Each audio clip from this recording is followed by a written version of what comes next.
I want to warmly welcome you for this first critical dialogue on mental health and psychosocial support. This is the first, the launching day of this series that MHPSS.net is starting to be a space where we can from time to time bring discussions, relevant discussions from the field of mental health and psychosocial support in humanitarian settings. From bringing together people from the field, from different expertise, to make a critical reflection about some emerging issues or current issues from the field. I'm really excited that today we have this critical dialogue happening with a group of people that I personally admire profoundly from my own work experience, but also persons that have been very important influencers and policymakers and practitioners in the mental health and psychosocial field, where we are going to discuss about the UNICEF report that Leslie and Zeinab are going to introduce shortly to all of you. I am connecting from Brazil, São Paulo. My colleagues here, Ananda Galapati, connecting from Sri Lanka. Valeria Flores connecting from Peru. Tashia Delmel and Loca, that they are also co-hosts here. They are connecting from Sri Lanka. Feel free to contact them in case you have an issue. Before I present the panelists today, I will hand over to Leslie and Snider and Zeinab Hijazi. Leslie from the Collaborative and Zeinab from UNICEF New York to make a short introduction about this review. Thank you everyone again for being here. Zeinab and Leslie, over to you.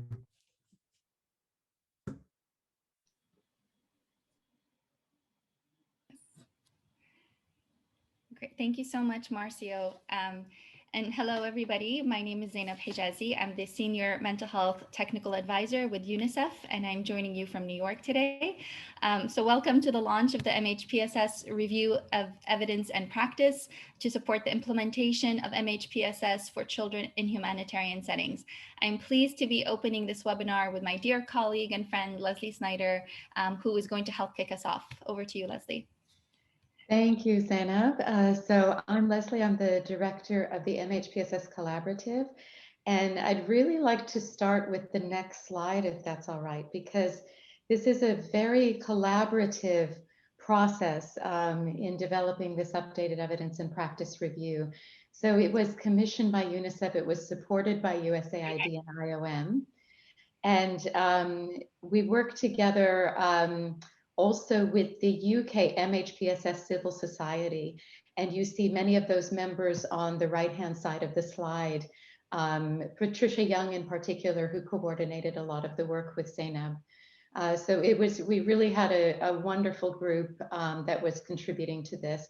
And the actual work was done by Protecnon. So Ruth O'Connell, who's here with us today, Claire O'Kane, and Annabelle Trapp.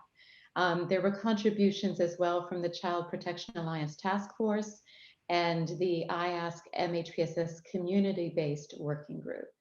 And of course, most importantly, expert consultation with children and adolescents in Nigeria and Cameroon. So it's, and we're so pleased that at the launch, it's a sort of wonderful group of people that have come together around this work, and then another wonderful group of people today on the webinar to talk about it and to discuss the findings. So next slide, please. So just to give a bit of background, many of you will know that there was a first draft of an evidence and practice review that was done in 2015 by UNICEF, and it was specific to supporting the implementation of MHPSS activities in humanitarian settings for children. So the 2020 updated review looked at the evidence updates from 2015 to 2020. And in particularly, we focused more on the additional evidence on child and community participation. And I think this is very important because I think this is also really not a new concept, but also has a lot of momentum as a sea change in the way we're working and understanding how important not only community-based processes are, but also ensuring children, adolescents, and families can participate.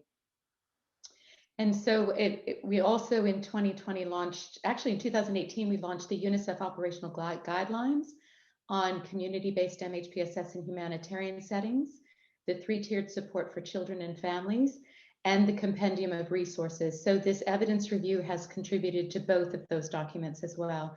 Zeinab, did you want to say anything more about that?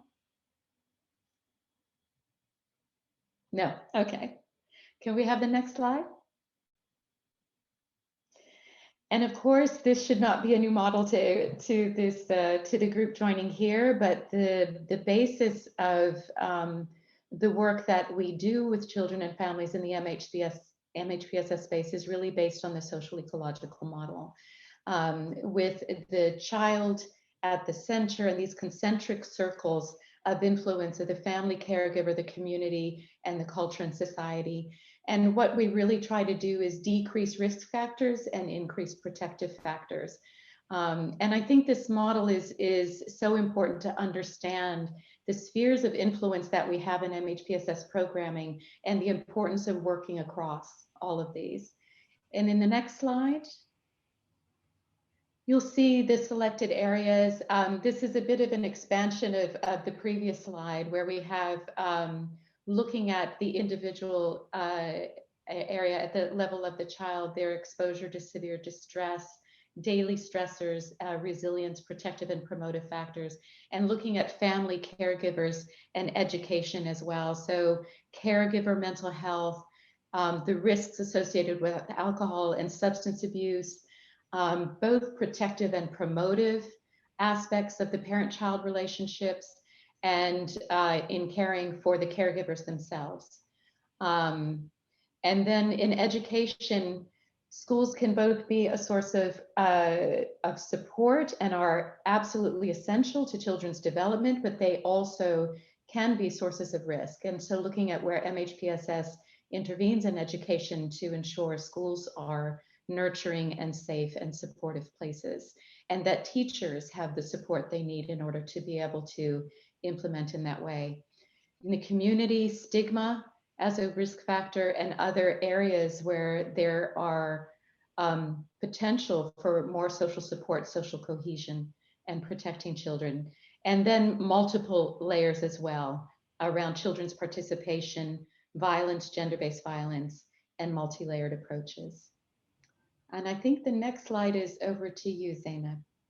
Thanks, Leslie. And before maybe we move on to what we learned, maybe just to really quickly mention that indeed the research and the review was framed by the social ecological model, as Leslie mentioned, but it's also important to note that the review also takes a life course approach, and it acknowledges the coping strategies, adaptive and maladaptive responses, and the programming requirements that vary depending on developmental stage.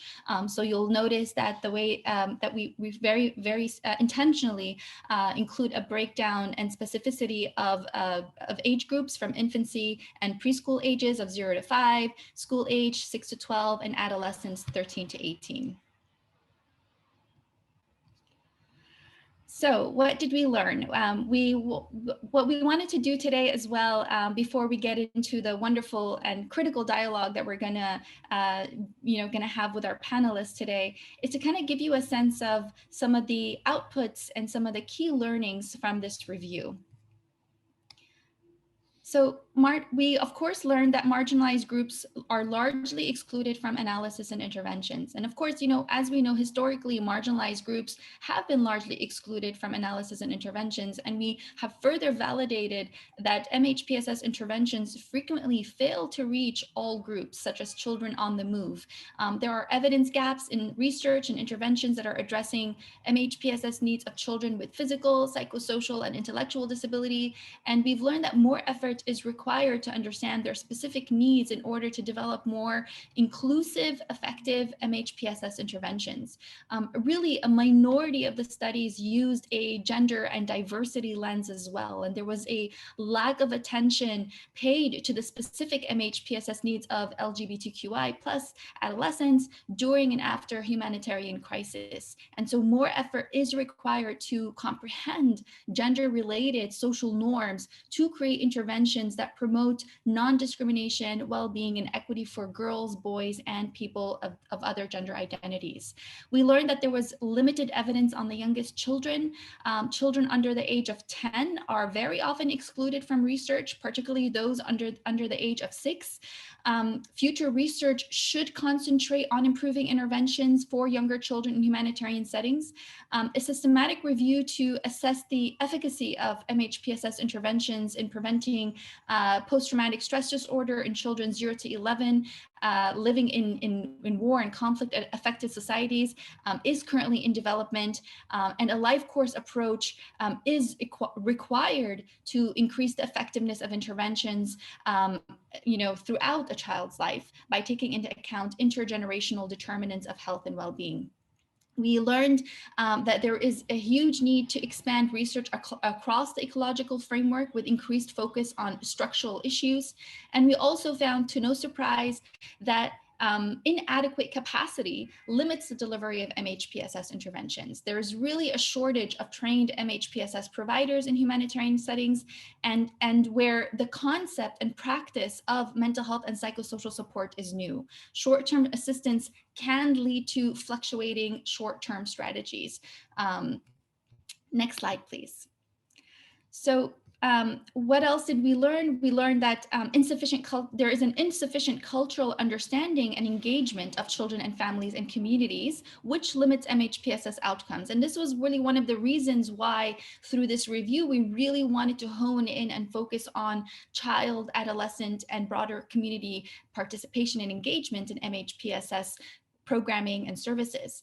MHPSS results are limited by lack of cultural understanding and involvement among children. Contextually important, multi-layered structures of support that draw on existing strengths and resources are gaining traction, but it's still not enough, because we did find a significant scope to prioritize this increased engagement and better understand and build on informal social support networks, analyze patterns of exclusion, which is so important. How many settings have we worked in where we see children and marginalized groups fall through the cracks? So engagement and participation is really critical to develop to support development of high quality trainings and so on. We learned that sustainable MHPSS services require system strengthening and MHPSS mainstreaming. We found there was recent data and cooperation between local and foreign NGOs and government bodies to be very minimal, really. MHPSS services must be better integrated to improve accessibility and affordability, as well as to eliminate stigma associated with participating in MHPSS interventions. There is an ongoing need for robust evidence and implementation science. We've heard this so many times in recent, or really in the last couple of years, in the high-level events and community assessments, that we really need to be thinking more about implementation science. The majority of MHPSS intervention research is focused on post-conflict environments. We need increased research and implementation of evidence-based MHPSS interventions for children, particularly those most marginalized who are affected by natural disasters, climate change, infectious disease outbreaks. All of these are really urgently needed today. And of course, this was evident in the review where we had little data or evidence-based programming that was informed by research, for example, in previous outbreaks. And this was something that we learned, and it was a hard lesson in the COVID era that we live in at the moment. Next slide, please. Oh, this over to you, Leslie, to walk us through some sound bites. I mean, we know that we're not going to be able to go through the entirety of the review today, but we did want to give you a flavor of some of the things that you are to expect as you kind of read through it at your own pace. Over to you, Leslie. Sure. I'm just going to walk very quickly because Zeinab, I think you captured really some of the key themes already. Just first, what do we know about the risk of exposure to severe distress or trauma? And really what the review showed is that we need to find out more about the longer term consequences of unmet needs and really looking more holistically at some of the social determinants, conflict and poverty, where that can be exacerbating the exposure to trauma that children and caregivers experience. Then I would say, what do we know about the risk of daily stressors? I think Zeinab has already mentioned this need to continue to focus on MHPSS mainstreaming, because we really need to look across the different sectors if we're going to begin to meet the needs and the root causes of these difficulties. So there is increasing evidence on the significance of post-conflict difficulties and hardships on children's mental health, but we need a partnered approach in order to address those. What do we know about resilience as a protective and promotive factor for children and adolescents? Well, we know that children who demonstrate the strongest resilience have a combination of biological resistance to adversity as well as strong relationships with the important adults in their families and communities, and that it's very important for children and adolescents to adapt and exercise their agency. So participation, again, is very important. But also we need more information about how to continue to assess children's resilience in humanitarian settings and how that changes over time. And again, focusing on these macro structural aspects like poverty and political agendas and how those are influencing personal, familial, and collective aspects of resilience. And then number 4, caregiver mental health. There is more and more evidence on the link between caregiver and children's mental health in humanitarian settings. But a lot of our interventions are still prioritizing direct work with children, and there's still limited attention to addressing the ongoing stressors and resource deficits in families and their broader social environments. And I hope Ken maybe will be talking more about that, Ken Miller from More Child. I know you all are doing a lot of work in that area. And we need to focus again on not just the ecological approach, but better integrating early childhood approaches into policies, programs, services, and research. In regards to alcohol and substance abuse, we really don't know enough about the scale of how this is impacting children's mental health, and particularly in humanitarian settings. And we need to know more about the effectiveness of interventions that are addressing harmful alcohol use in conflict-affected populations. The next slide. When we're thinking about the promotive and protective benefits to children of strong and healthy parent-child relationships and care for caregivers, this is really such an important part of children's development and well-being. So we already know that these strengthening the capacity of parents and caregivers is essential to providing support and nurturing care for children to be able to thrive. But parents can feel less capable when they have been exposed to conflict and ongoing daily stressors of trying to survive afterwards as well. And it's also important that we continue to explore what it means to support positive relationships, including nonviolent communication and the impacts for children of different ages, genders, abilities, and other factors. Safe and supporting learning environments. Schools, although, as I mentioned before, are a critical entry point for MHPSS programming and for children's well-being and development as well as learning, but they can also be a critical source of risk in the environment. And I think what we really don't know enough about is the impacts of not accessing education on the well-being of adolescent children and adolescents, including girls and children with disabilities.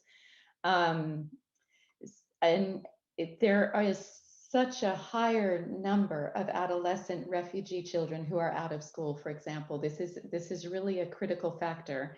And we need to really understand what being out of school and not being able to access that is having, the impact that's having for adolescents, for girls and children with disabilities. And when we look at stigma, there is a need to increase universal and non-discriminatory access to MHPSS services. And really looking at stigma that results from a range of discriminatory factors.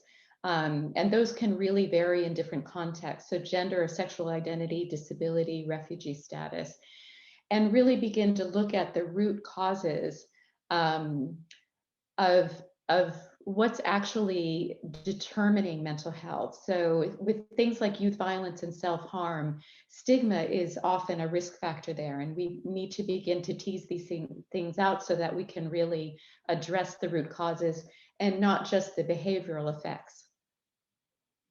Community participation. We know that community-driven and bottom-up approaches to children's well-being is effective, but we need more evidence on the process and outcomes of community participation so that we can do this well.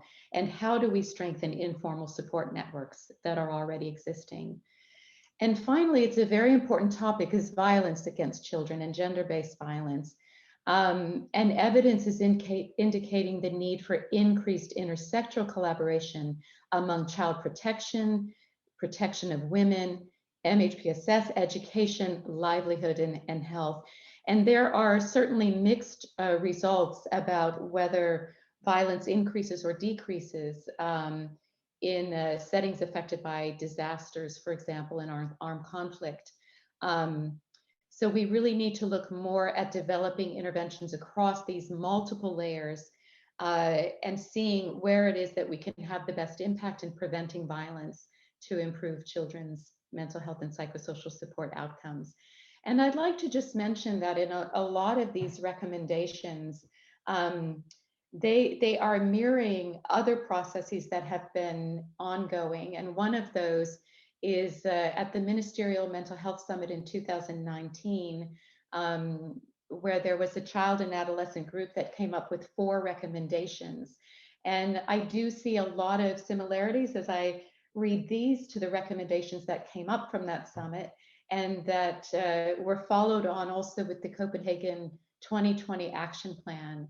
And particularly, I would encourage people to read that because it also is kind of another complementary group of actions that we can take to start addressing some of these issues. For example, when we're mainstreaming, can we begin to have a common language across the different sectors and indicators that we can use and that everybody understands to really begin to help that process of mainstreaming MHPSS for children, adolescents, and families.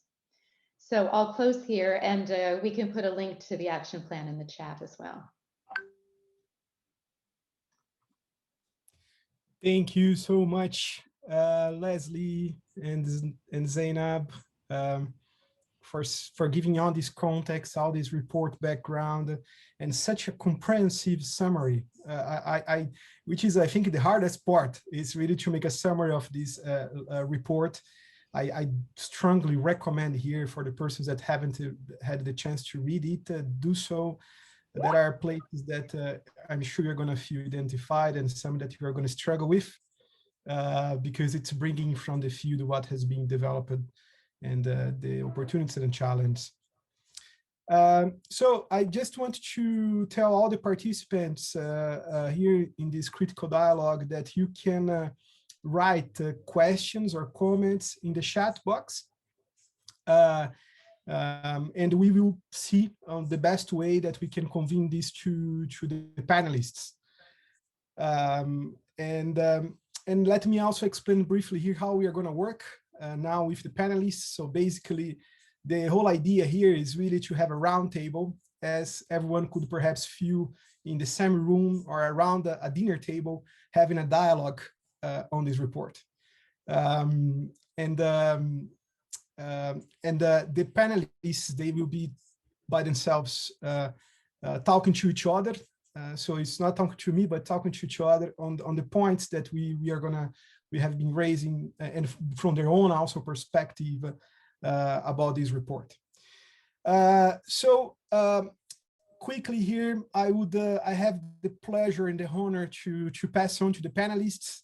I won't be making an introduction of them. I will let them introduce themselves. We have here Alasta Yeager from Queen Margaret University. We have Kusala Wetansinghe from Sri Lanka, psychosocial expert from Sri Lanka. Lina Jones, our dear child psychiatrist. Ken Miller from Warsaw, Holland.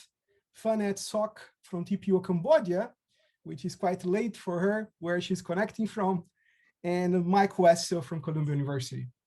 So, dear panelists, I will pass, starting with you, Alasta here, and to each of you, basically a few minutes to introduce yourself, where you are basically talking from, and your immediate impressions and reactions about the review. Thanks ever so much, Marcio and Ananda, for the invitation and the opportunity to reflect on the report and reflect with colleagues. And so just in that spirit, Marcio, I wanted to share a little bit about how I view the report, where I come to the report, and some very initial reflections on it. I feel I've worked, or I believe I've worked in this field, and we'll come back to understanding what this field is, for around 30 years. And I've recently been reflecting on the experiences of working in this field in the 1990s, in the 2000s, and in the 2010s. And I think for those of us that were around in the 1990s, it's fair to characterize them as a turbulent time, that there was the agenda of psychosocial distress, different forms of intervention was firmly becoming on the humanitarian landscape, but very different views of how that should be conceptualized and approached. And it was a tough time, and a competitive and combative time through the 1990s. I think we can characterize the 2000s as a time of consolidation, very much reflecting the work of in developing by the ISC task force, the development of the ISC guidelines and the consensus brought around that. And then I recently reflected that I think you can then see the 2010s as a period of a consolidation of evidence base. I think the guidelines most people recognize were ahead of the evidence. They were interpreting what was good practice, but often without a very strong evidence base. And much of the principles of the guidelines, I think, have been reinforced then through the 2010s with growing evidence. And I think also I would perceive a growing capacity. So although the gaps and the failures and the concerns of the field are very relevant, and we should be addressing those today, I just wanted to start by thinking of it in that 30-year time frame. We're in a very different place than we were at the 1990s, and we have a much stronger conceptual grasp of what we're trying to do together in affected communities. We have a much stronger evidence base, and we actually have a much more connected global network of expertise and insight and perspective. And it's great to have this sort of opportunity today to convene some of that. Before I shared a couple of reflections, I wanted to reflect that although I feel that history is a useful thing to begin the dialogue with, I also reflected in my musings on it that although I'd like to see those 30 years as a time of mutual discovery and development and sort of working together, I think that has been true, and we're much to celebrate it. There's also, we should be acutely aware now that histories are told by colonizers or by those in power. And I just wanted to share that initially, that the development of a common discourse, the development of a framing, the development of a global movement, all of those things are really encouraging and to be celebrated. But given we've seen the power of language, the power of institution, the power of regulation, the power of commonality, having unintended or certainly deleterious consequences for other discourses, other framings, I think it is appropriate just to raise the issue that in our celebration of developing a global consensus, global language, global framings, we should be aware of the accounts, the perspectives that we're potentially displacing or colonizing in that way. In terms of my role, then I'm an academic. I have been throughout those 30 years. And so might see my principal role as one of helping develop the evidence, collect the evidence, and delighted to see some of my work and the work of colleagues and the work of students reflected in that. But I think hopefully also not just collecting evidence, but seeing the utilization of that evidence as an important contribution to the field over these years. And so I'm really thankful for this effort of consolidation in this work, consolidation that supports implementation in practice, which I think has always been very much marked by the field. And it's great to have so many very keen, active practitioners on the call now, practice guidelines, frameworks that are very much geared to developing quality in interventions. I think academics also trying to influence policy with funding agencies and with national global institutions. And I think we've had some successes there, and important to talk about that. And I also just wanted to raise, I don't do much of it, but the role of an academic in trying to promote or conceptualize theory that's relevant for this. And I do want to come back to that in my final comments regarding the social ecological framing of the work. That I can say this with a smile on my face to Mike and Mark Manoma and others involved in the ISC reference in the original task force and subsequent reference group, that probably created consensus largely by trying not to focus too much on theory and very much focus on practice. And the field has arguably thrived much by not being too caught up with theory. But I do wonder if there are some opportunities as the field consolidates and as we look at evidence, if we may see a place for theory to be able to address some of the challenges that we're seeking to address. And I want to link that in my final comment. I really admire the piece of work. Its socio-ecological framing is characteristic of the field and important. We have sometimes not always done Bronfenbrenner quite proud enough, though, in terms of not just the conceptualization of levels, but the interaction of those. His later work in terms of the influence of time, which Leslie just referred to in terms of developmental time and historical time. The importance of agency for the child at the center of this, not a receiver of layers of influence, but also as an agent within that. And so I'm keen that we reflect on a true social ecological framing, which looks at the interaction between these levels, looks at the role of family, looks at the role of the child, perhaps in a more creative way than we've historically done in terms of just thinking them as different points of entry into a system. But principally, and with my sort of policy hat on, it's just great to have the field with such an amassed sense of evidence. It's a big document, and ultimately, not many policymakers will read this, but they will be impressed by our confidence that we are building on a solid evidence base. And thank you to all those involved for a chance to consolidate that and present it to us today for discussion. Thanks ever so much, Marcio. Thank you very much, Alastair. Kusala, may I invite you to come in?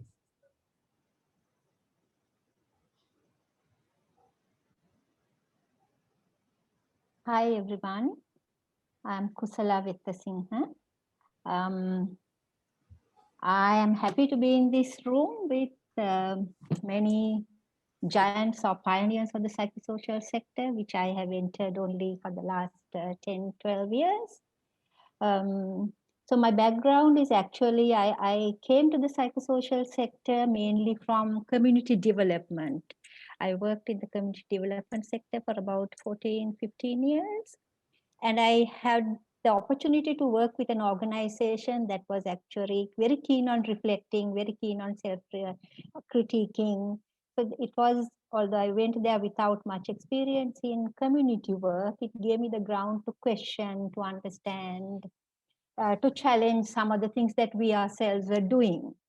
But in doing so, I also, while the work itself was dynamic and very rewarding, I also found that there were many questions, mainly the issues of, when people come with problems as individuals, sensitive as we are within the community development framework, there's very little space to address those individual issues. So I was actually searching for individual, some approaches that combine individual and community approaches both. So that is actually what brought me to study psychology as an older person, and much to confusion of some of my lecturers in the classes, wondering what is this person doing in our class, and then to study psychosocial. So it has actually opened up some space to discuss what I want. I mean, issues don't get resolved in that way, as we all know, but at least space to explore that.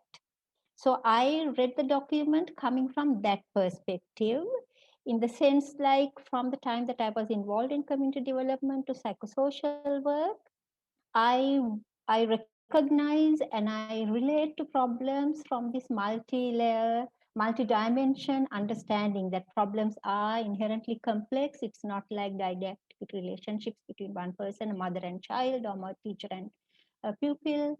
It is a much more complex setting caused by social, economic, political, other factors that impact on people's lives, including children's.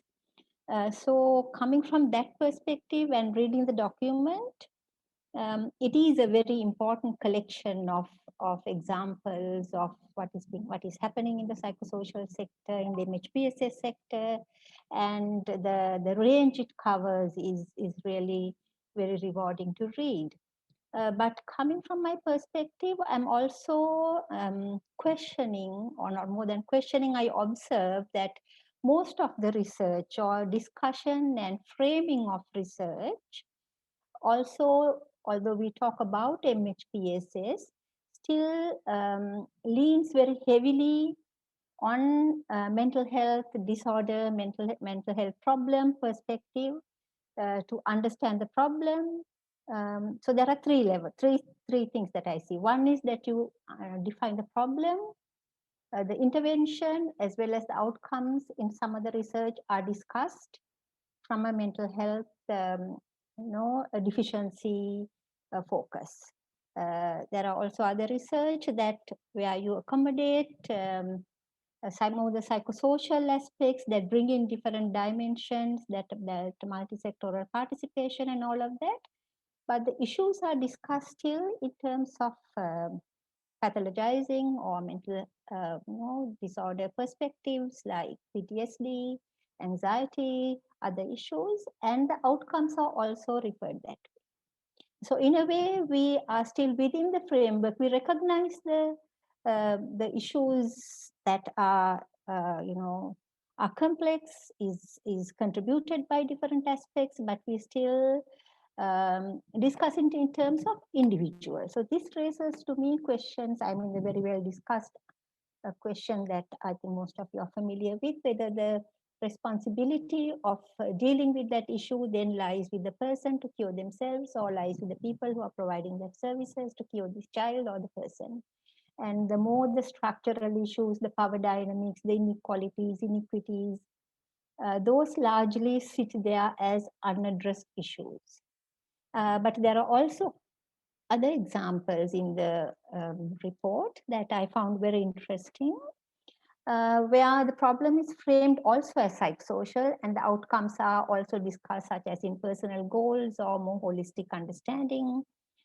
So those kind of things then really have more space, in my understanding, has more space to bring in the rather than medicalize and look at it as a more a medical issue, look at it also as a social economic issue, where there are a capacity for other people to participate, capacity for governments to intervene, the state to take responsibilities. It is not a person's issue. So that scene is opened up by framing the problem that way. So I found those very interesting. I also thought a bit about the context of data, where certain because with disorders or illnesses, your data management is more easy. It's easier. You can also have consistency in those data sets then across different settings. But what is described as rich description of programs doesn't have that consistency, obviously, because psychosocial contexts are not replicated in the same way. The interventions cannot be replicated in the same way. in different contexts, because the cogwheels, the set of cogwheels doesn't work in the same way in different settings. So understandably, there is less consistency in terms of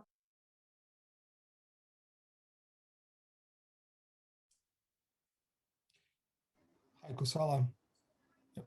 Ananda, did you? yeah. Okay, yeah. Okay, so that was one of the things that I was also interested in. We can also talk a little bit more about the other examples. Thank you, Marcio, for the space. Thank you, Kusala. We are coming back to you very soon. Let me now pass to you, Mike.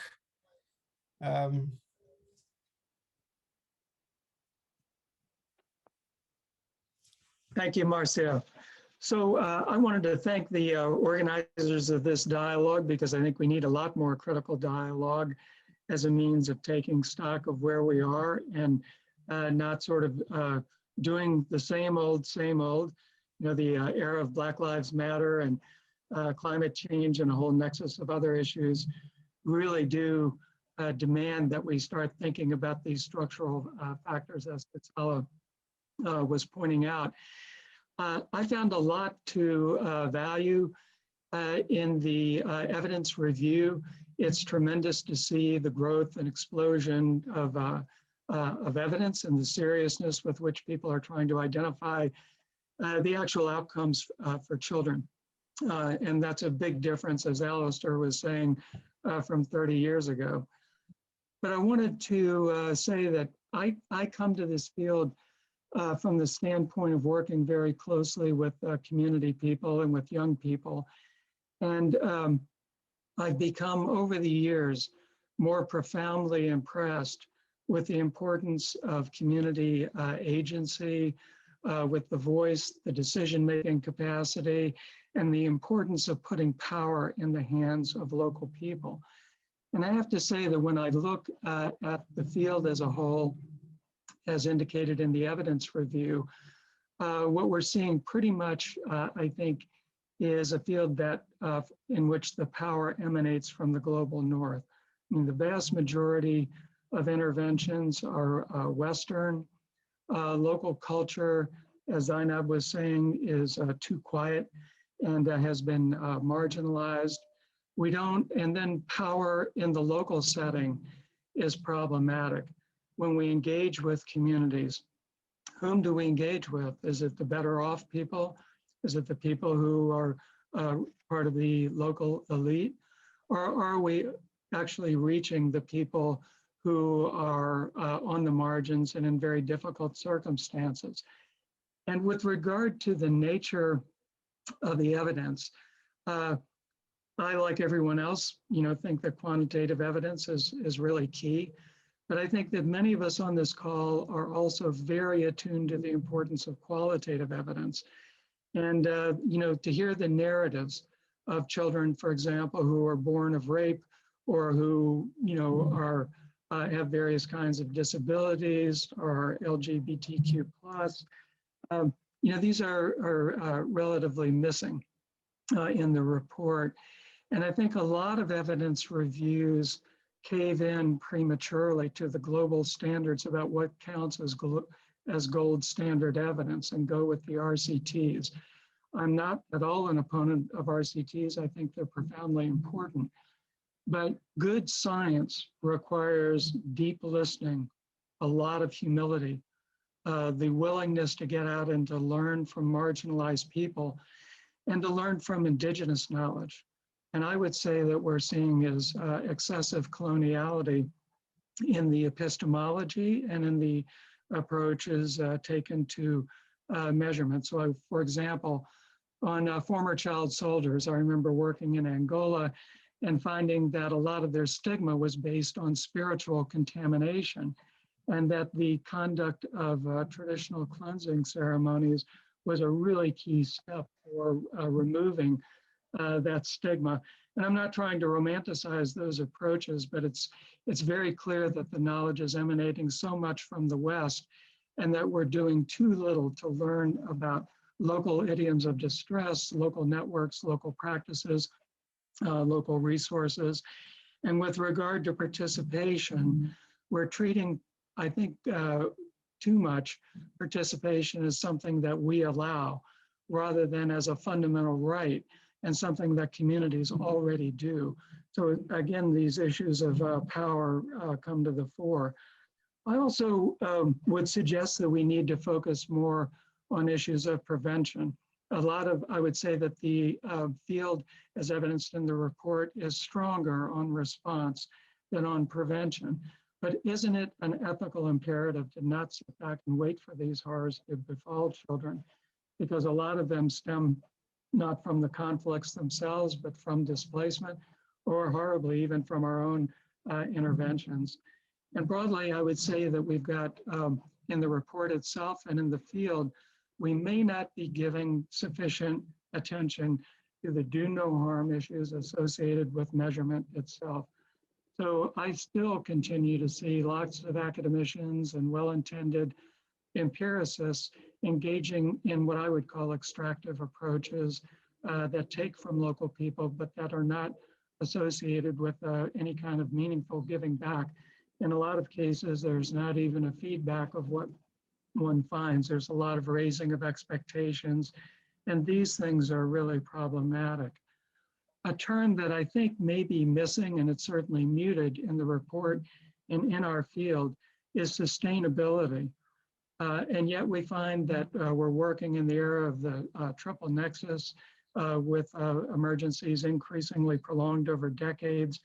And we're doing better on looking at outcomes. But how are we doing at looking at impact?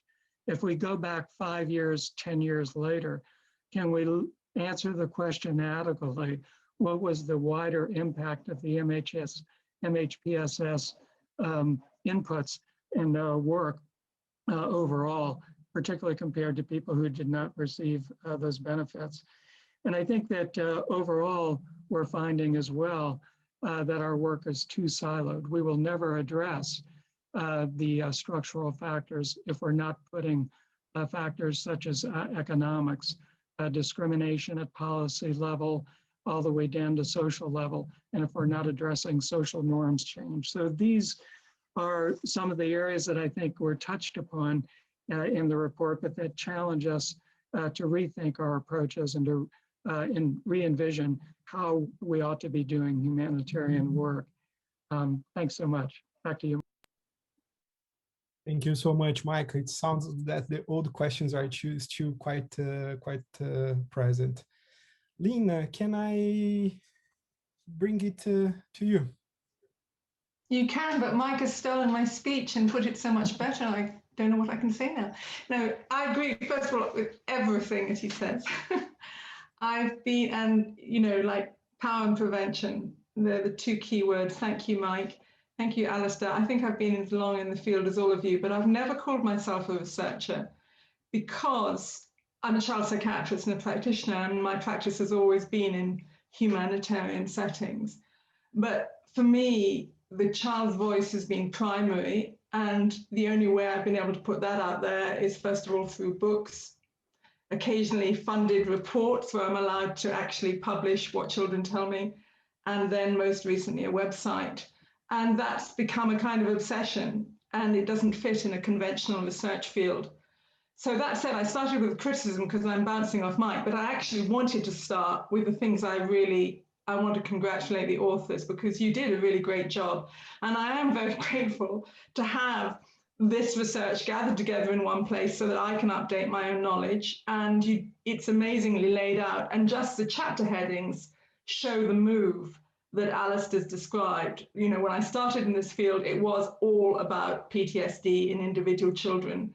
And I'm glad to say that the chapter headings illustrate that we do now realize that intrafamily violence is more important than war, that meaning matters more than dose effect. Two things I discovered 20 years ago but didn't have researched, and now there's your gold standard evidence, as they call it, to show it. And I recommend you looking up the papers which I went and did, that, you know, recent papers which really prove this point. And I think it's this is really important work. The resilience literature, the impact of harsh parenting, something that I just got asked to teach about positive parenting, because finally people are realizing, gosh, harsh parenting on its own is an issue. And for some children, again, it increases in wartime and it's worse than war. So there's lots of really good stuff, well organized in this paper, in this document, and it is really worth it. It took me 2 days to read from cover to cover, and I'm so glad I did, and I recommend that everybody on this call do it if you haven't done it. That said, oh, and the other thing I love is the intervention paragraphs. You know, you do these lovely, neat summaries of interventions that have actually been evaluated, and thank you, UNICEF. The only controlled evaluation I've ever done in my life was funded by UNICEF. So UNICEF is on the right track in seeing that this is important, that practice in the field, does it actually work, really matters. And there's some fabulous, you know, I'm wanting, oh, show me that study. I really want to hear about that intervention. So brilliant stuff. Now I'm going to come to the grouches. And I'm sorry, but, and maybe comes from writing, and Kusala also touched on it, you know, you still come away, in spite of this breadth, with the feeling that individual psychopathology is up there as #1, and that, gosh, what a surprise, in 2021, we're still obsessed with PTSD. This really matters. I am dealing with a tidal wave of crap press in this country, which is saying, oh, COVID, tidal wave of mental health disorders and PTSD in children is coming our way. And we've been fighting this mindset for years. And in a way, the report does it, but because it put, what's happened? Am I getting an echo suddenly? Can I continue speaking? All good. All good. Let's go ahead. Okay. So I'm not saying that there's no PTSD. We've been having that debate for years. What I'm saying is, as you say in the report, when you get into the nitty-gritty, it's not the most important thing. Resilience is actually more. But not only are you highlighting it and putting it up front as chapter #1, but then I think this is my last plea on this. We said it in the ISC reference group. We've said it in documents. I've written a whole chapter about it in a book. Could we please stop using the word trauma as a multiple catch-all for everything? Now, I don't know, in this report as well, I do not know whether you're using it for reaction or event. I don't know if you're using it for pathology or normal reaction, because it's never clear. And yet the word comes up more commonly than any other word in this report. I've made my point. I am not going to give you all. I actually made a page-long list of examples, but I'm not going to have time to read those out, but it's there. So I think the problem, and it really matters, is if you use the word trauma as a signifier of all distress, you undermine the very point you make so brilliantly in this report, is that children's distress is complex, comes from multiple sources, and we have to burrow down. If it comes from harsh parenting, that's a different thing that needs addressing than if it comes from the complex meaning that they're giving to an event. I found in 2 communities that live half an hour apart in one war that utterly different meanings had a 20-year effect on how children responded to that war, because I followed those children up for 20 years. Meaning matters, but we lose that important point you make in the paper because there's this still dominance of the trauma paradigm. There are also, I think, a couple of things missing, which I don't think I know the literature's there because I've looked for it myself, but they don't come up curiously here. When I teach, as any of you who've been taught by me know, my obsession is, and my writing is about grief and loss. The word grief appears twice in the whole report. And yet surely the main reaction that children have to any displacement or any event is a form of grief reaction, which of course may be normative or not. And they are, yes, you do mention the word loss, it's kind of subsumed under the word trauma here and there. But I think not to explore and not to look at the fairly massive literature on children's grief reactions is interesting and maybe can address next time. The other thing that you don't talk about, interestingly, you say there's not enough evidence, is parental separation, which, as we know, especially in the migrant crises and the Mexican border and so on, is a major issue. And we know from all the research on ACEs is a major issue. I was kind of surprised to see that research not cross-referenced. For example, there's a wonderful annual review last year by Wadoops on the massive negative effect of parental separation, on child well-being, in developmental psychology. I know that this is concentrating on the humanitarian field, but maybe we also need to be looking outside the field. And I recognize the power issue in high-income countries, but there is a lot of stuff out there that needs perhaps to be connected. Those are my grasses, but it doesn't undermine the value of the report. The final thing I wanted to come to is the humanitarian architecture and cluster system. And I do love the fact that you quote Meltzer, who, you know, says if interventions in humanitarian contexts, blah, blah, blah, blah, they're going to be effective, okay?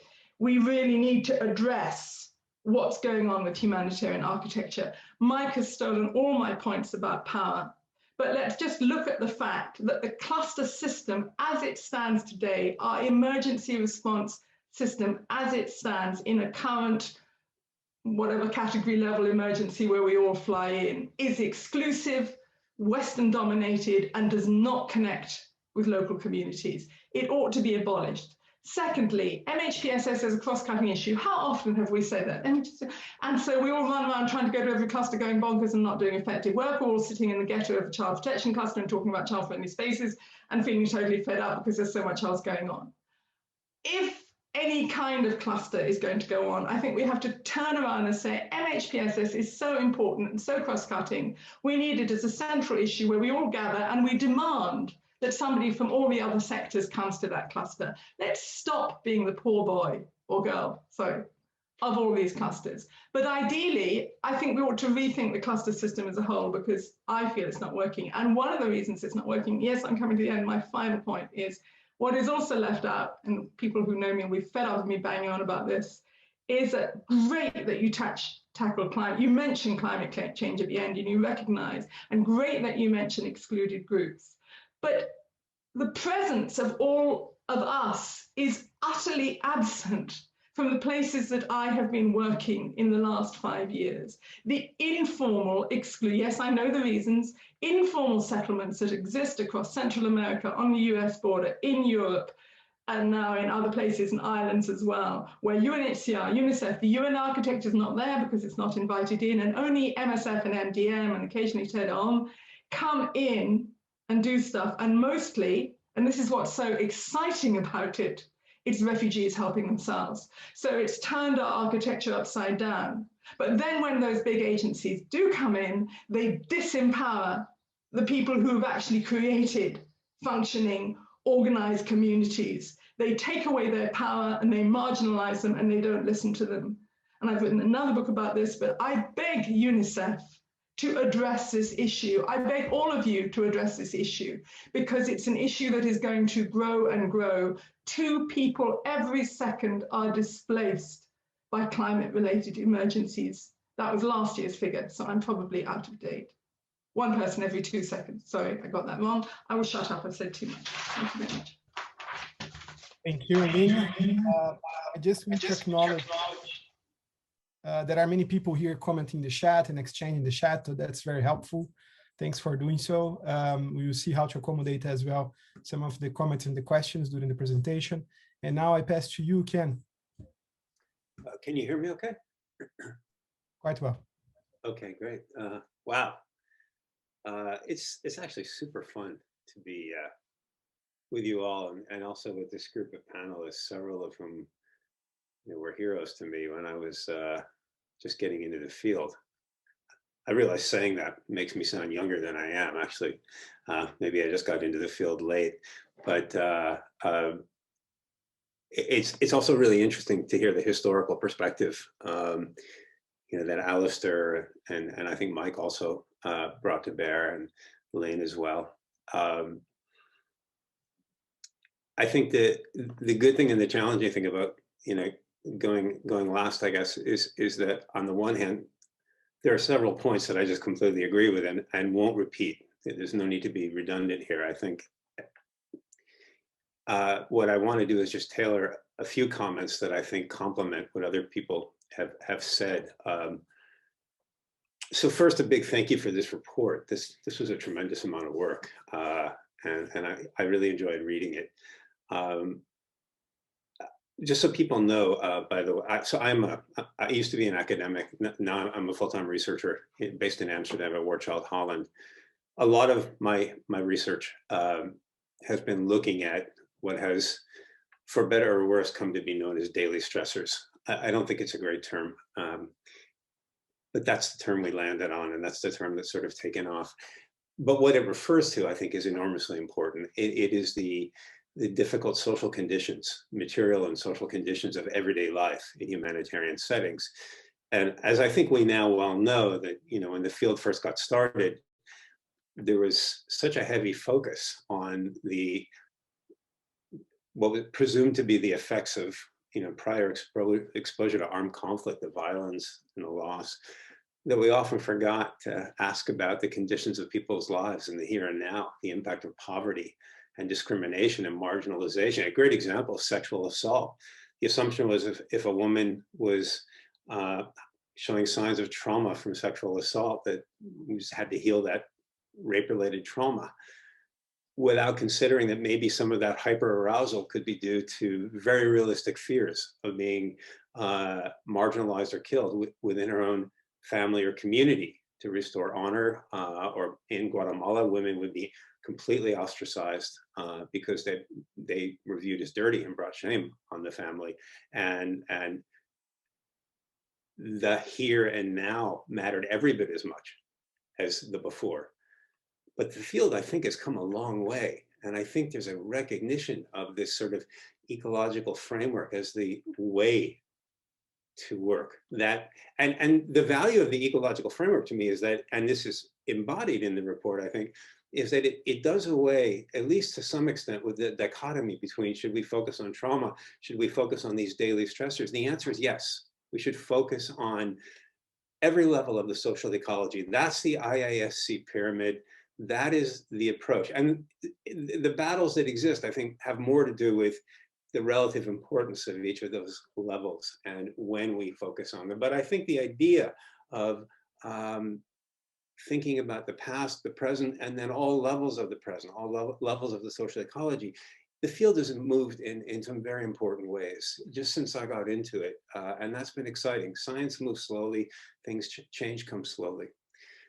The biggest addition that I see in this report that I'm so excited about is this emphasis on caregivers, on parents. For the longest time, right, the work with kids direct work with kids was the sort of driving approach of international and a lot of national NGOs. And it has a lot of, there's a lot of factors that explain why we focus directly on children.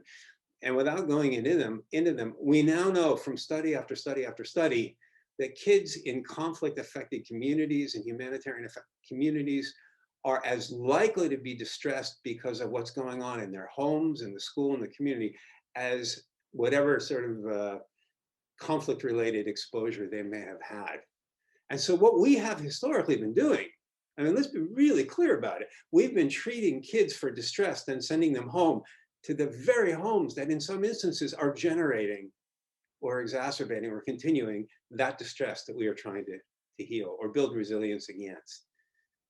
And that's been a gross failure in the field, but it is a failure that I think we are finally shifting away from.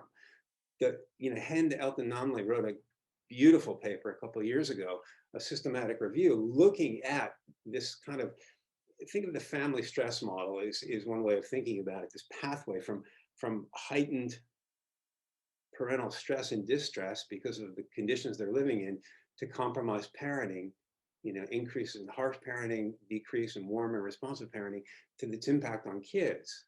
If we are not addressing that whole system, then just working with kids there's no justification for doing that. It doesn't make any sense to me. So what I see in this report and in the field is this growing shift to working with parents and other caregivers, grandparents, aunts and uncles. Now, what I don't think the report takes on, I think perhaps for diplomatic reasons or just for not strongly enough, is that the dominant approach to working with parents in humanitarian settings utterly befuddles me. We've established without a doubt now the impact of chronic stress on parenting. Not in every family, of course not, but it's clear that suboptimal parenting in humanitarian settings is largely the result of the chronic stress and distress that parents experience. So what do? We go in and we teach parents how to parent. We give them multiple sessions on parent training and positive parenting. And positive parenting is good stuff. I think all parents should get it. But if that's what we're doing, in one of the dominant approaches, half of one session out of 10 sessions was focused on caregiver well-being. The implication there is what I can only describe as a deficit model. The suboptimal parenting in humanitarian settings must be the result of a lack of relevant knowledge and skills.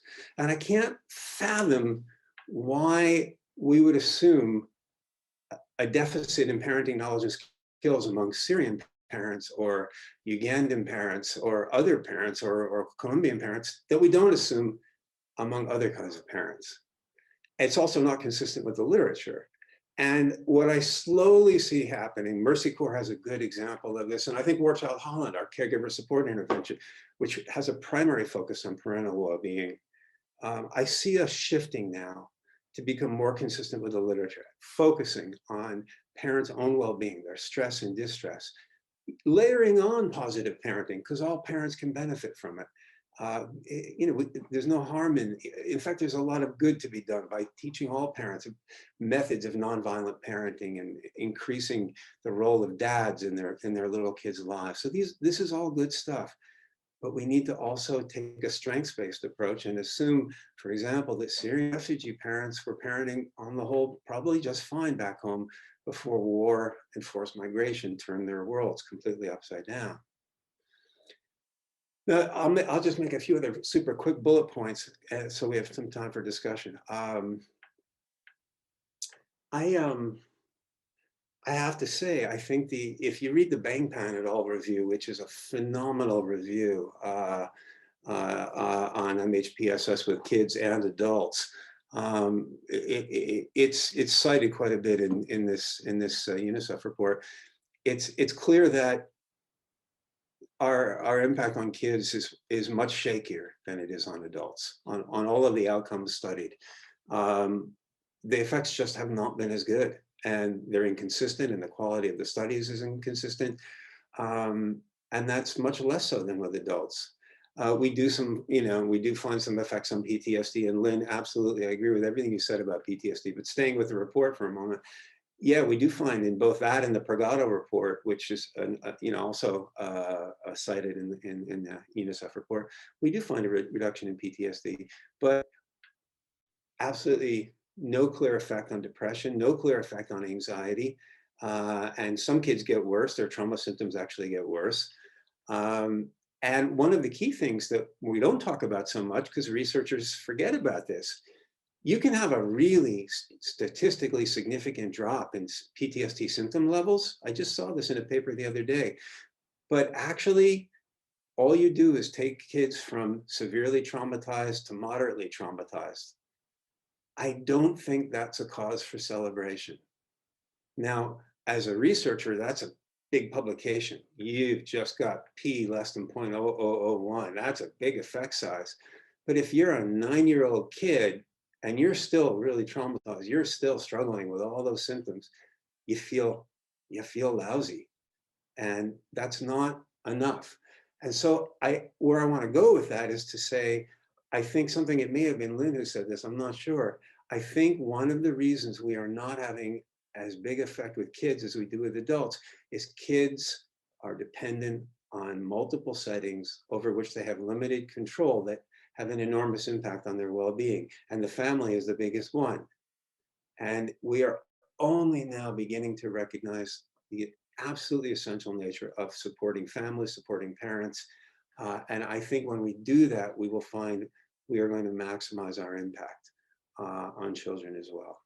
And so in a way, this is a plea to my fellow researchers that we don't just talk about the statistical significance of our findings. Don't just report effect sizes or p-values. Talk about real world clinical significance. What does it mean? what does this mean in people's lived experience, this drop in whatever you've described? Is it enough that we should feel good about? And there are actually metrics of clinical significance that we can use, but journal editors are not holding us to that. And then the very last point I want to make is this. For me, the concept of evidence-based is one I really struggle with. I've written about it on my blog on Psychology Today, the refugee experience. Sometimes I use that blog to work through my ideas without a journal editor jumping down my throat. You know, you do 2 randomized control trials, and it's, you know, that's the WHO standard, and it goes out into the world, and it's proven. Yeah, you need to do some adaptation to different cultural contexts, leaving alone the question of whether, you know, 2 RCTs in 2 different contexts is enough to say this works, which any anthropologist would probably get a tummy ache from. I think a lot of the RCTs, and I just read one the other day, are these stunningly resourced and controlled efficacy studies, right? An efficacy study studies an intervention under the most ideal conditions possible, and they get incredibly big effects, and they go out into the world. And then you have a local NGO or even an international NGO without all those resources and without that weekly supervision from an expert back in, you know, Europe or the US or Australia or wherever, and they're implementing it in the real world conditions of real world practice and don't find those same effects. And what's happening is I think we are studying things under conditions that don't mirror the conditions in which they will be implemented. Now, I don't mean we should lower the bar completely and just say, well, we're not going to do really rigorous research because things don't happen. Things are messy in the real world. But I do think we need to shift more from efficacy studies to effectiveness studies.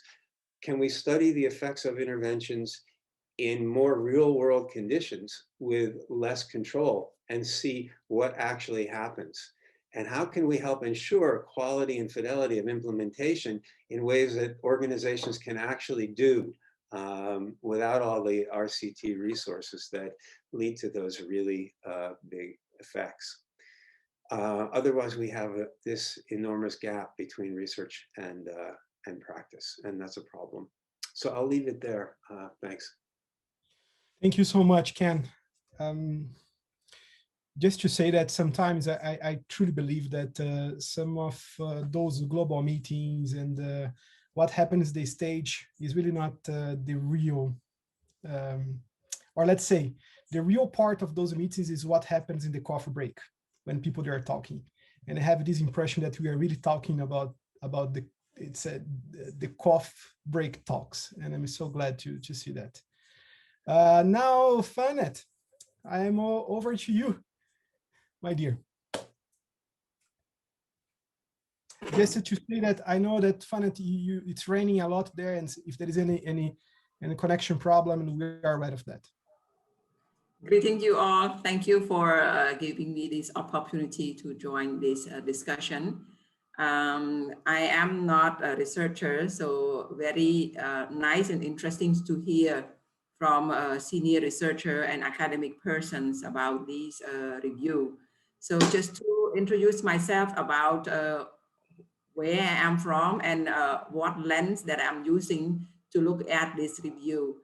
I am a clinical psychologist, a practitioner person, and I'm working in the clinic as well as in the community setting.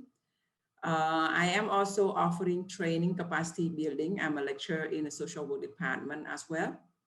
So in my experience earlier, I'm focusing more on an individual trauma related and mental health disorder, child and adolescent mental health problem related.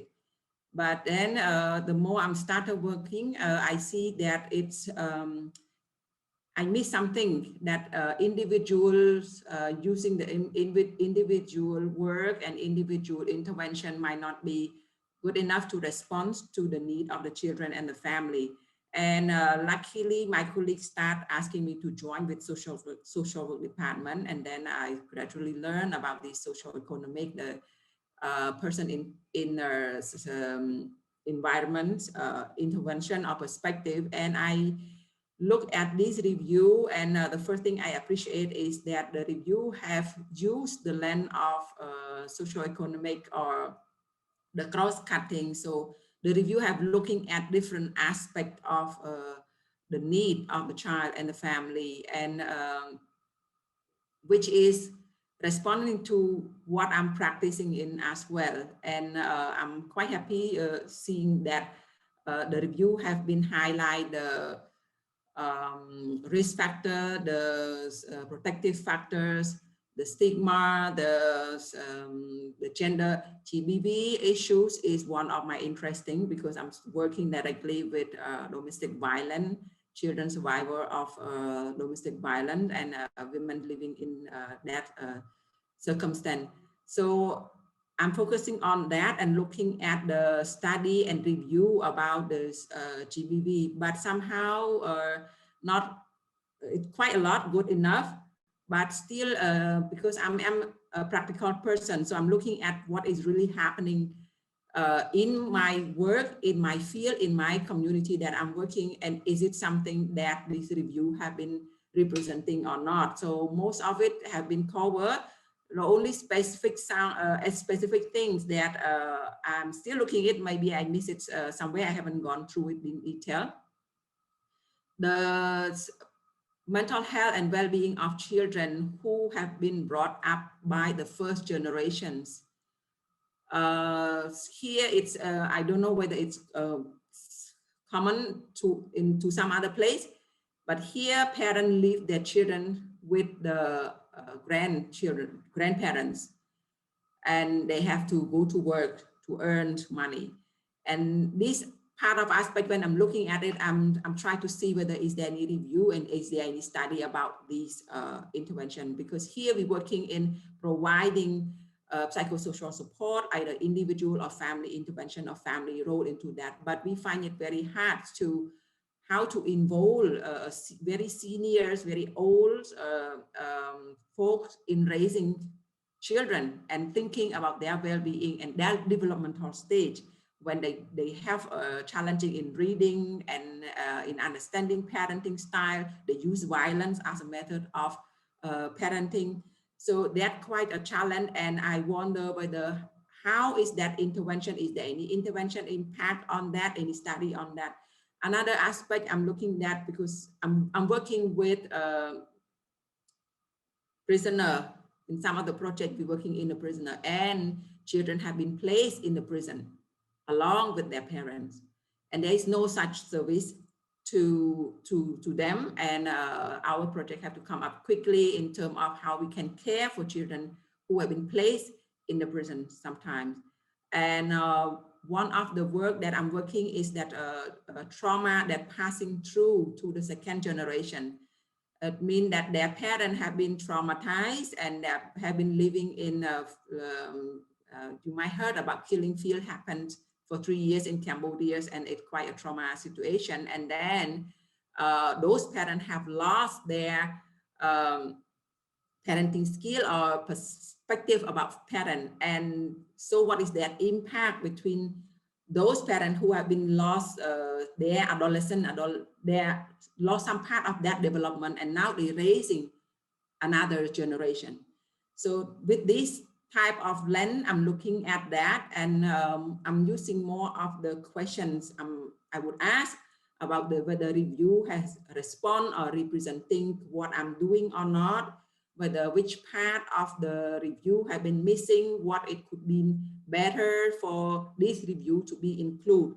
So a few points that I'm going through, and I thought about if it is a cross-cutting issues, and we're talking about the community, but then the issues of the government, the governance, the management of resource, decision-making or policy-making in terms of giving prioritized resource setting. How is this impact on the quality of the service we providing? Practically, I am a supervisor, so I meet with other practitioners and talking through their difficulty, their challenging, their stress. And we found that, I observed that they have been placed in the wrong setting of work. like I've been meeting and working with a child psychiatrist who have been placed in an administrative work. I've been working with a specialist who working with adolescent substance related, but then this person have been placed in another role and position or in another area where the need is not not much required. Their skill, they do a lot of administrative work instead. So my question in terms of this review as a cross-cutting or ecological framework. So Dr. I am curious about, is there any review or study about these governance decisions or deciding resource placement having impact on psychosocial status or well-being of children? And I think I couldn't find anything yet on that, but maybe this is too much or too deep that I'm digging down into this. And I'm looking at it, still asking about, okay, what do we know? What do a practitioner know? And what do the practitioner doesn't know it yet from this review? So majority is we know about the specific intervention. We know how to do it. We have a question of how to do it. We have an answer. Okay, we know how to do it. Intervention. We learn from the degree, from the experience, from the seminar. We learn how to do it. But the question that a practitioner have is that when do my field of work have been integrated in a bigger pictures in a, for example, working alongside with a lawyer. If we are supposed to provide and care about their well-being, how can we work alongside with the lawyer? How can we work with alongside with the economic person, environmentalist person, so that to encourage or integrate this service into benefit of people, just to make it more complete, fulfill the complete need of the client. So that's how I'm looking at the review, and thank you for the team, for the panelists to welcome me. And I'm very young to this point, but really appreciate your consideration of my input. Matthew. Thank you so much, Fanat, for your introduction. Well, actually, we just finished the introductions from everyone. So I want you now, I just mentioned here to Anna that I'm really struggling to hold myself and my comments and my observations to all the points that is being raised here. But the floor is for all of you. So I want to now give back to all the panelists to react to some of the comments that has happened from another panelist or even from the chat as well. Lynn Jones, you're muted. I do want to react. You know me, I can talk forever.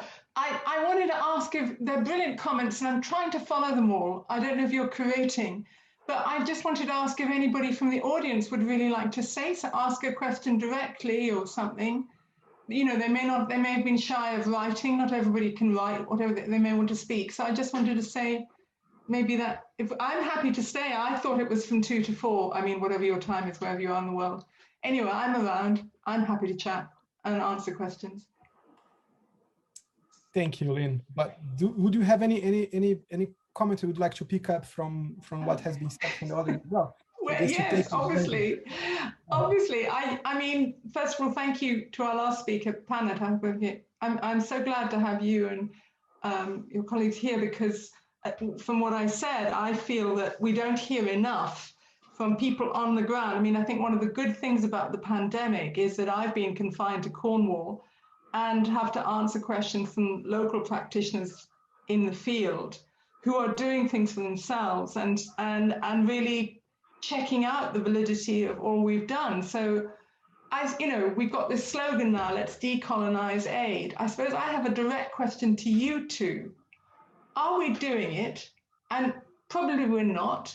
And what can we do better to make that slogan a reality? I would really like to hear from both of you what you would like people like me to do to empower you and answer the genuine needs of people on the ground. Well, Lynn, it's very interesting, and this is also a point of I'm looking at the review and study, because in my practice we have different projects. We have proof that we have evidence, we have report that mention that some kind of intervention, some integration, some adjustment would be benefit well, but somehow all these intervention is not going into a research or might not be accepted by research. I don't know where it is missing. So I don't know whether these the connection, the collaboration between the practitioner and the research academic person, maybe we're looking for some way to get the, you know, it's like inform practice and practice keep informing something, you know, keeping all these, the data, and then the practitioner get the data and then keep exploring more and more. I don't know how to get it done in that loop or circle, so it might be more benefit. One of the things is I'm talking to people and other professional practitioners is that they seem to not care much about the research. Probably they're asking more of okay, let me work with the client. Let me, for example, when I'm doing supervision, and they said that, look, if you can take off my administrative work and all these money information off me so that I can attend to my client. My client is waiting in a long line. My children and parent is waiting. So their concern and their interest is more of providing service. But I think that it could be good to help them get interest in data, in monitoring. So maybe it can help them inform about how their work have been affecting and providing. So with this type of thing, and TPO have been implement, and with support of USAID, we have a program to support and develop three main aspects. It's a clinical aspect, a money aspect, and management aspect, because we see that because of lacking the coordination between these three parts, that's what it making each of us, the academic research person working independently, the clinical person working independently, and the governance person sometimes making not a good decision to benefit people. So based on that experience and practice that my organization do, maybe could be one of the reasons responding to your need as a research person or academic person. Maybe we looking at let's study about these effect from the management level, decision level, and how to get people get interest in some of the number, and how it does that number can convey, or what does it mean? Because in many clinical practitioners would say that, oh, it's just a number. Let's get it to deliver it to the research person, but they don't know that this number signifies something for them, and it does help a great deal for their improvement. So I hope this helped answer to your I'm going to jump in there. It's a very important answer to the researchers on this panel. I'm a practitioner, and I'd really like Kusala to say how, you know, I've lived in a world of being well-paid white professionals in big vehicles, driving around, you know, rescuing people. I would like to hear from Kusala how we can empower refugees and displaced people and people we're trying to help, and also local staff, to really throw us out in a sense. I'd like to hear on that, not on the research side. I would like to comment more from local staff and all that setting. Great. Partly, I think, I mean, if you look at like where research happens from the Western world or donors, what we see is also this agenda setting that doesn't really take into consideration the realities of the local communities or the priorities of the local communities. So one of the issues that we also see is that obviously research of some substantial nature needs funding, and then you need donor support, you need an organization's backing. So sometimes what happens is that they are also, to justify the need, the funding, looks at numbers, looks at certain perspectives that they have on their agenda. I mean, this is not to say that it's a narrow focus, but that sometimes what is justified is in terms of like how many people did it benefit, what is the per head cost, things like that, which doesn't really work for me in a psychosocial setting where you are dealing with multiple issues, you are dealing with structural issues for which no options are found. So sometimes it's about exploring, finding, going back, working with the communities. And although we are very keen on working with communities, it essentially takes time. And look at donor agendas with like 3-year projects, 4-year projects, or 2-year projects, 6-month projects, which doesn't allow that actual participation of people. So we have these like parachutes, coming in, doing things, going back without very little making use of local communities' expertise or giving back to local communities' expertise. And especially in terms of psychosocial, which is about people and the way, and it's about their realities and how they deal with the issues, and what you can support from outside is within that context. You can't bring something and plant there.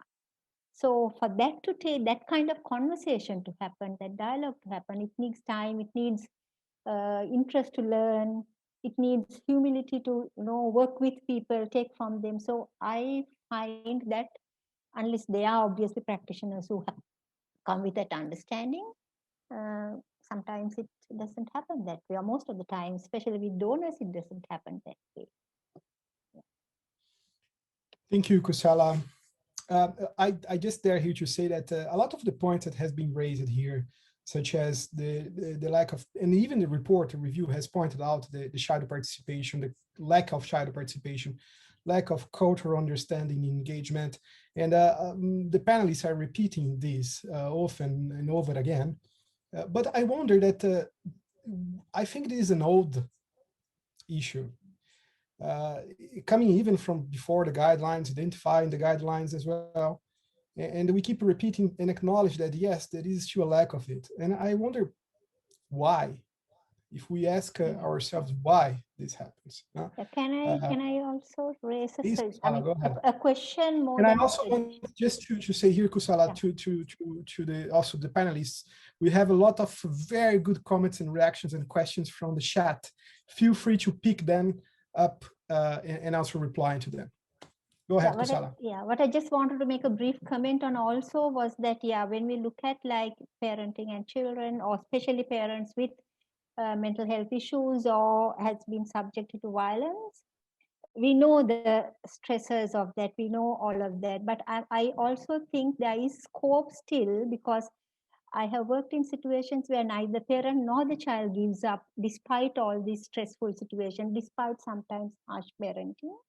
So I'm looking for any kind of, substantial research that looks for what works.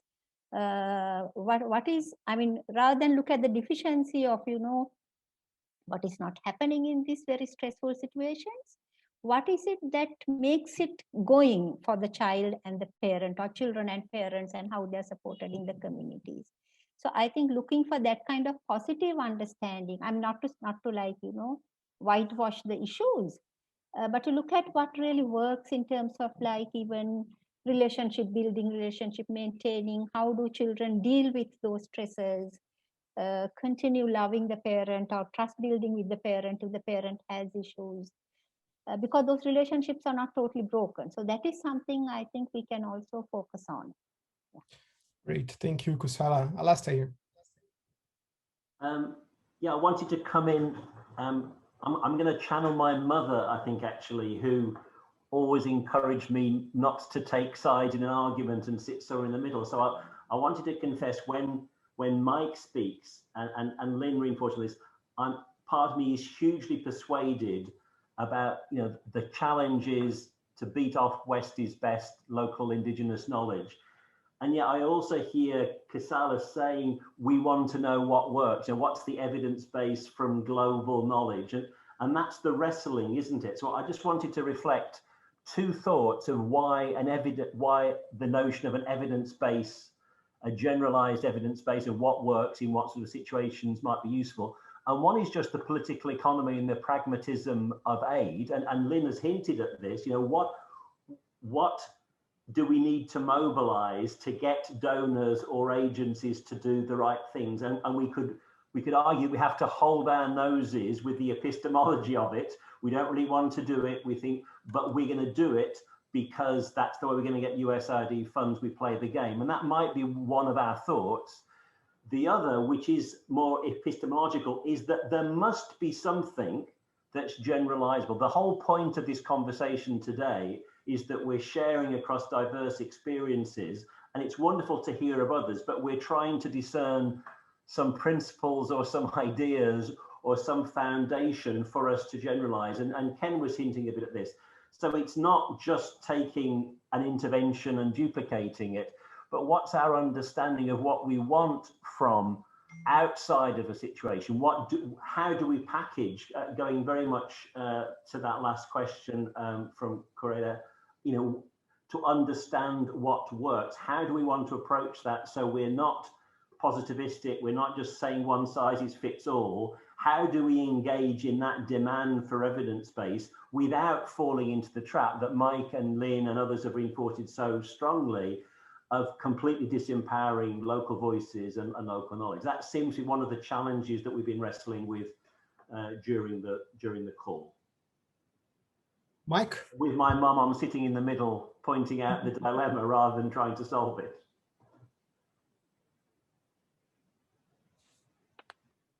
Thanks, Alistair. Thanks, Marcia. I like your mom's perspective. I think I agree with her too. You know, I think when Lynn and I are talking, we're not saying stop with all this Western stuff. It has no value. That is certainly not my position.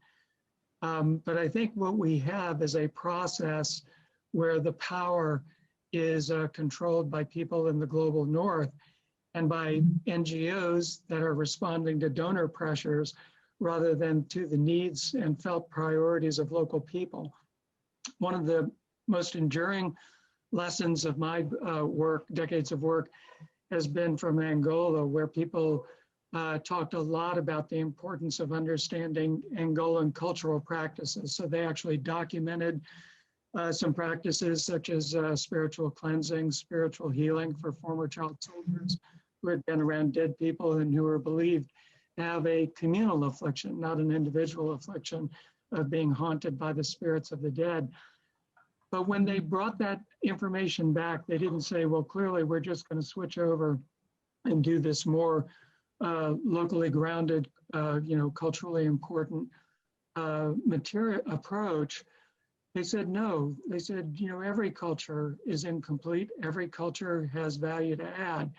And so what they did was they created in terms of power, a flat table where ideas could come in from Indonesia, from Sierra Leone, from the US, from Angola, and then there was dialogue and discussion and co-learning around that. And I think that if it's done in that way, then local people actually hold the power to make the decisions. And they made very wise decisions to intermix Western and local constructs. So there were cases, for example, where children weren't speaking and weren't playing, where some Western ideas were actually very, very helpful to them. And they were very clear that, spiritual cleansing was not a one-stop shop for mental health and psychosocial well-being. So I think part of putting the power in the hands of local people goes a long way towards answering this question of how do we do it. It's not so much a question of how do we as Northerners do it. It's what kind of process do we want to enable that really brings forward the voices and the decision-making power of local people. And the problem is that everything in the humanitarian arena, nearly everything, is stacked against it. NGOs have to answer to donors and demonstrate quick results, so there isn't much time for deep listening. A lot of work on research is theory-driven, as it ought to be, and the theories are derived primarily from the West, so again, there's no epistemological privileging of local constructs of who is a child, what is well-being, and what are the different measures that we might need. But I would dare say that each of us could make a commitment to working in a different way that actually creates more space for local epistemologies, local understanding, has the questions come from local people, and remembers that local people are actually very good at monitoring and evaluating their own work, at taking stock of what works and what doesn't work, and also reflecting on how they may need some outsider ideas too. So I hope that this, doesn't come away with the idea that this is a polarization of Western knowledge versus local knowledge. In the end, I think it's both and trying to leverage both for the support of children in some very difficult circumstances. Back to you. Thank you, Mike. And before I move to you, Lena, just to say we received a direct question here, which is, what does it mean, given the conversation we are having, for policymakers and donors who are looking to scale up MHPSS response globally?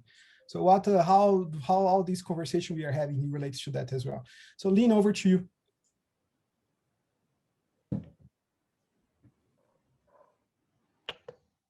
I always worry with the idea of scaling up globally, what that means, because there is no one size fits all. And so, I have that problem with MHGAP.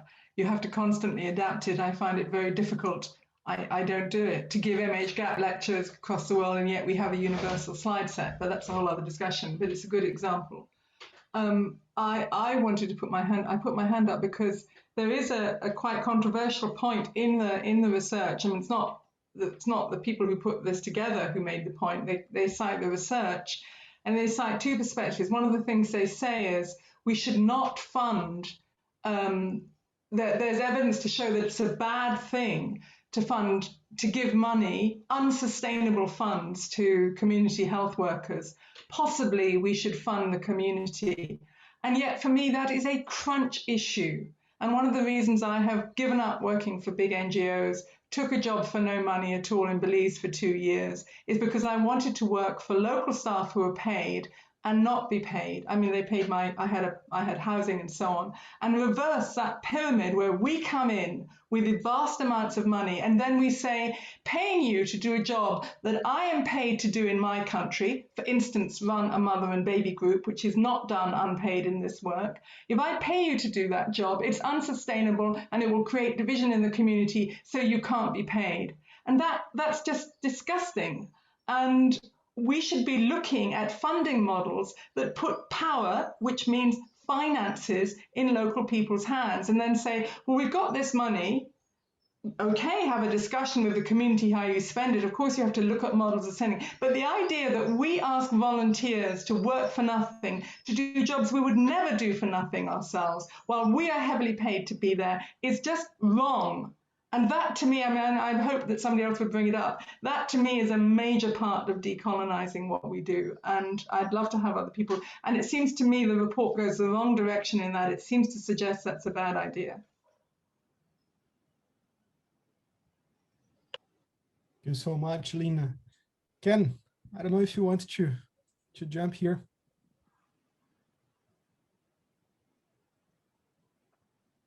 All right.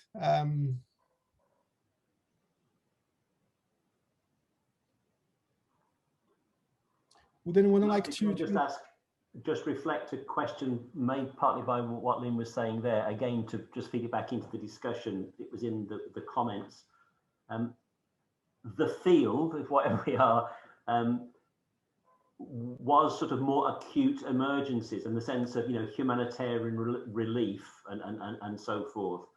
And what one might do in that circumstance might be quite different from building systems which we started to engage in. And so I suppose I'm reflecting again on our ambitions and our models for trying to build systems for mental health and social care rather than trying to relieve acute suffering, because it does relate to the whole models of the way we interact with communities and build them, whether we're seeing like a water and sanitation project or like a shelter project, something for 3 months or 6 months to through a difficult period, or whether we're entering for several years, many years.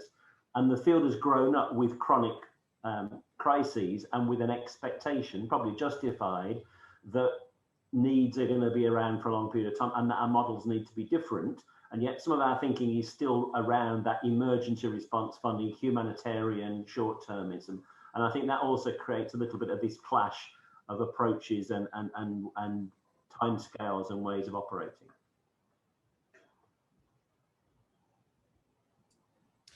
Thank you very much, Ken. I think we are heading off to the conclusions.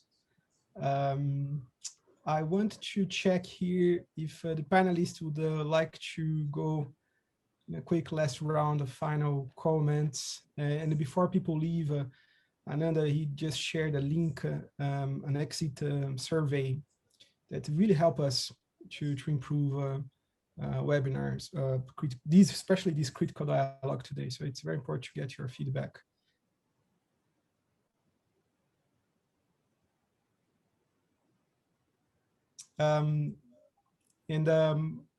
This critical dialogue will be also posted, I think, in our YouTube channel, MHPSS.net YouTube channel.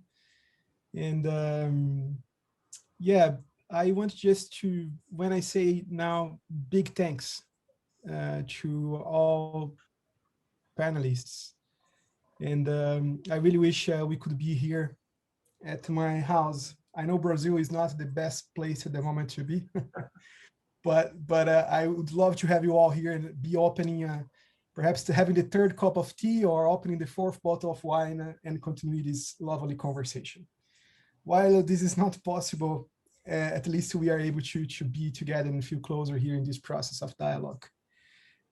Repeating my profound admiration to each of you and to the critical minds and critical reflections that I also feel myself as a professional, which is my another hat in the field and being often in front line.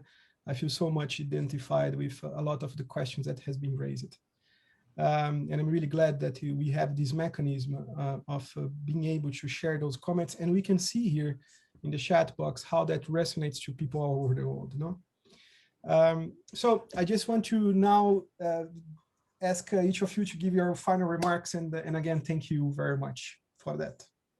And for the participants that have been here overwhelmingly making comments and the questions, I know it's always a big frustration to not being able to be responded, but we will do so, pass those questions to the panelists.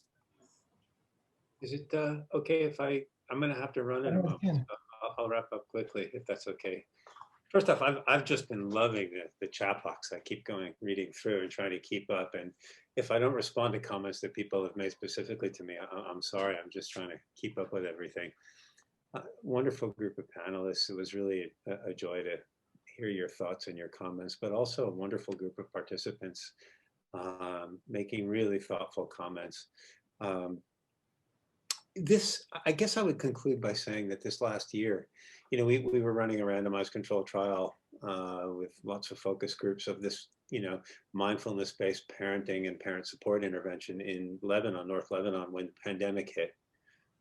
And we were able to finish the study. We were able to sort of squeak through, but you know, in the focus groups we did with parents, caregivers afterwards, what emerged so powerfully for me was that I think in the MHPSS field, and particularly on the MH side of that, we sometimes overestimate what we can accomplish with psychological and psychosocial interventions when what is most powerful in people's lives in those moments are, you know, things at the base of Maslow's hierarchy. And this doesn't mean that there isn't a role for the psychosocial programming or that we should stop and just focus on housing and food, shelter, things like that. But what it means is in the absence of those material supports, at some point, I began to realize that there was an absurdity to just providing psychosocial support to a family of 7 locked in a basement due to the lockdown, facing eviction due to the devaluation of the currency, and unable to get medical care due to the fact that their Lebanese lira just wouldn't buy medical care anymore. And providing support was nice, but it needed to be paired with addressing people's basic survival needs. And it may sound obvious, you know, and it should be obvious, I guess, but sometimes like I see papers coming out sort of almost bragging, almost claiming with a certain pride that we were still able to show an effect despite these horrific conditions.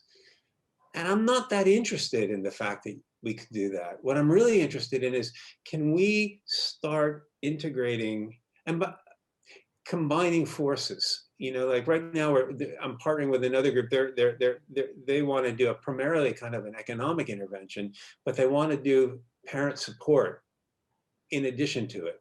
Now that makes so much more sense to me than just doing parent support, because when dads are super distressed and ashamed and depressed because they can't work and provide for their families, what they need is more than parent support. They need to be able to work. And so anyway, I guess that would be my concluding thought. Is one thing that I've learned this year is that when material conditions are so horrific, when adversity peaks, we really need to think in more broad ways than the traditional MHPSS kind of model. That's it. I got nothing more. Marcio, I can jump in with two very brief reflections, one an optimistic one and one a very pessimistic one. The optimistic one is in terms of that pole of sensitivity to local understandings, local needs, local reflections. I am deeply encouraged in the engagement in spirituality, faith, religion that we've rediscovered in that. It's been in the ISC guidelines since their inception. And I think the sensitivity to local experience, not about faith-based programming, not about the providers, about the local needs, is an encouraging engagement in a challenging cosmology from us Western secularists, but shows an engagement in local experience. The pessimistic thing is I've got a little bit of a touch of what Americans have felt for the last 4 years by working in a UK system with a reduction in commitment to aid, reduction in commitment to evidence, which is my own cosmology of rationality of liberal democracies is being tested. And whilst we should be critical of donors in the past, the presumption that we've had that they would have beneficent liberal intentions has been challenged, hasn't it, across the globe in recent times. And that is a huge threat for us that have worked in this field for many years and for the future of the field. So I hope this is a temporary period of depression and sadness and threat, but I think it's a major one for us. I'm going to jump in here because I also want to combine my final remarks with an answer to Robin. And I really love this panel because they keep saying things I'd like to say. Thank you, Ken. Just an example of just how that process can work, Ken. We started with the UNICEF-funded controlled evaluation of a mother-baby intervention that went really well. It's quoted in the report. And in doing our qualitative focus group reports, we discovered actually that mothers' major issue was their drunken husbands. But guess what? The major economy of the IDP camps in northern Uganda at that time was homebrew, which they were making. So we got the money, thank you, USAID, to one, do a livelihood program for mothers so that we could switch the economy from homebrew to something else, and two, an alcohol program. So just good qualitative research and our continuing parent groups led to a livelihood detoxification program. It was one of my proudest moments, quite unlike a few years later when I sat, led by Amanda Melvitt, cluster coordinator, in Haiti with a bunch of child-friendly space leaders. I hope there are none of them here. And she said, it's 6 months since the earthquake and people are still living without tents. It's our job to get shelter for them. And a bunch of psychologists sitting there said, that's not our job. We're here to do counseling. And Amanda just tore her hair. Until we can change that attitude, we are going to fail. So it's been such a pleasure to talk to you all. It's thrown up so many issues. I hope we can continue the discussion. And final point that Alistair's reminded me of, humanitarian work is not above politics. I divide my time between political work, as everybody knows, to address the climate crisis. And if you can't work politically, you will never address the problems that are causing the problems that we're dealing with. So I beg you all, get out there on the streets. Act now.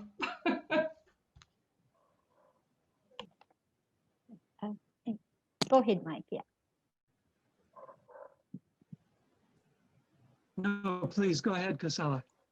Yeah, I just wanted to just share something very brief, because Lynn had earlier asked about scaling up. I think, yeah, scaling up is not something we can, I mean, realistically or meaningfully do in a psychosocial context, because the setting is so different in each location, each setting, each context. But what I think we can share at a global level, especially with donors or these policy setters or whoever who's out there making the decisions, is the insights from our work. Maybe probably it's a very small intervention, something that has happened, but those insights and actually the questioning of some of the paradigms that are set by donors, the need to move away from those or need to critique those, and getting those experiences from psychosocial interventions, which may not work with, you know, with a large group of people probably, but which gives space to critiquing, which gives space to talking about mistakes. I think that is something that we see less in the psychosocial sector now, because we say that there is no recipe, that we are dealing with so many dimensions and things can go wrong, things need to go wrong sometimes. If everything doesn't, and it's not always that everything works well. But to be comfortable to talk about that, we don't need to really boast about everything that went right, because I think the learning for psychosocial, from my point of view, comes from that understanding why things didn't work, where things went wrong, and those are the insights we probably need to share globally, because then there is better understanding of what might be better to, you know, what might be a better way of supporting this work, what might be a better policy environment or practices that need to give space to that kind of reflective, insightful intervention. Just wanted to share that. Over to you, Mike.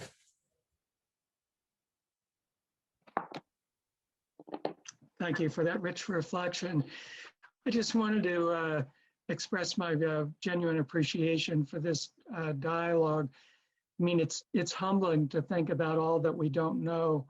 And I think the spirit of the ISC guidelines was not to come up with some new ideology or answer all the questions. I mean, as all of you who took part in that important process, what we did was we came up with a consensus agreement, a common ground for moving forward. But there were many more questions that remained unanswered. And I would say that a lot of those questions continue to remain unanswered. And over time, we've seen the increasing challenges to the humanitarian system. And I think we're all struggling to come up with a better way of working.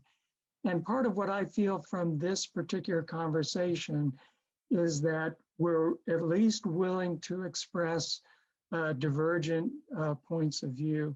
I cannot emphasize how important this is.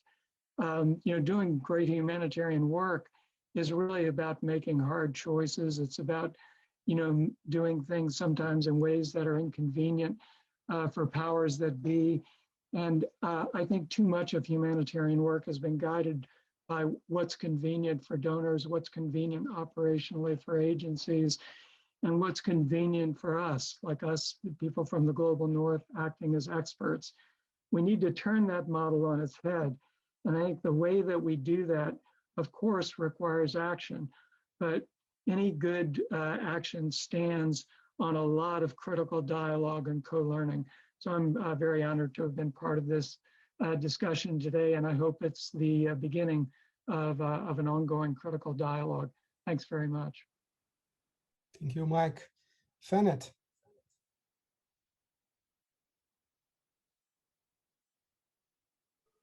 It has been very interesting. I think just to wrap up here, I would like to say thank you. I learned a lot from all of you, all the panelists here, and the comment that the participant made.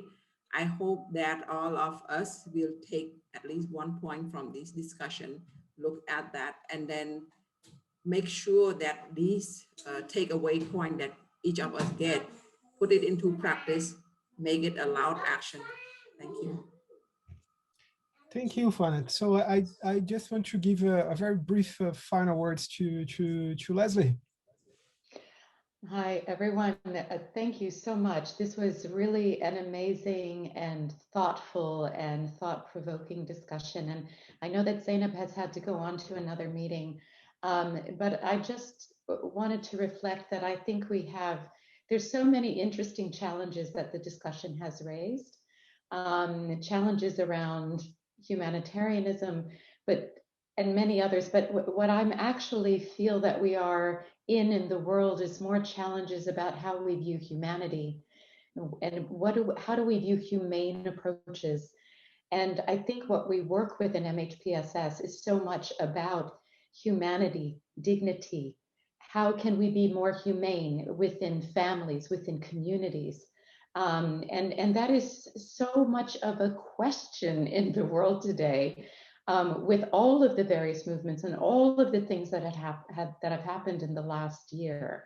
So I feel that this discussion is playing against a larger backdrop of the challenges about humanity, and where do we come into that discourse.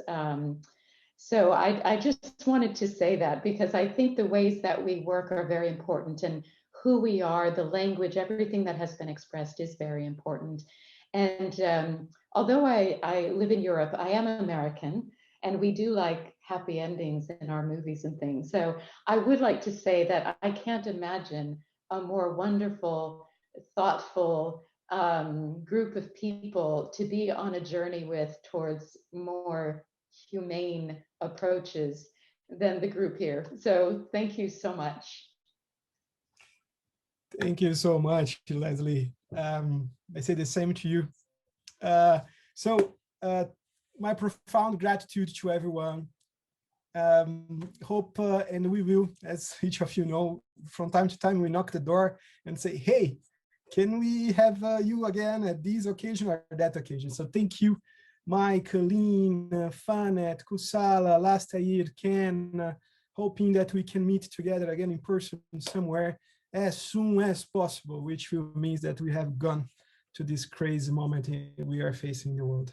My big thanks to everyone, my big thanks to all the participants. And go to MHPSS.net. We have a community of practice there, and that we want to engage and continue this conversation.